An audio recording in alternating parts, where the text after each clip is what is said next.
विराट कोहलीने लखनौ विरुद्धच्या सामन्यात महारेकॉर्ड केला आहे. विराटचा एम चिन्नास्वामी स्टेडियम मधील हा 100वा T20 सामना ठरला.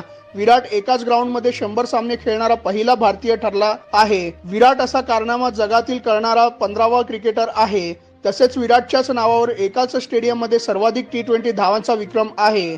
विराटने चिन्नास्वामी स्टेडियममध्ये 39.95 च्या सरासरीने 3276 धावा केल्या आहेत. IPLच्या 15व्या सामन्यात LSGने RCBचा 28 धावांनी पराभव केला आहे. RCBने नाणेफेक जिंकून प्रथम गोलंदाजी करण्याचा निर्णय घेतला होता, ज्यावर LSGने 20 षटकात 5 विकेट गमावत 181 धावा केल्या. LSG कडून डी कॉकने सर्वाधिक 81 धावा केल्या. RCBला 153 धावांवर थांबावे लागले. महिपाल लोमरने सर्वाधिक 33 धावा केल्या. या सामन्यात LSGचा वेगवान गोलंदाज मयंक यादवने 14 धावांत 3 बळी घेतले.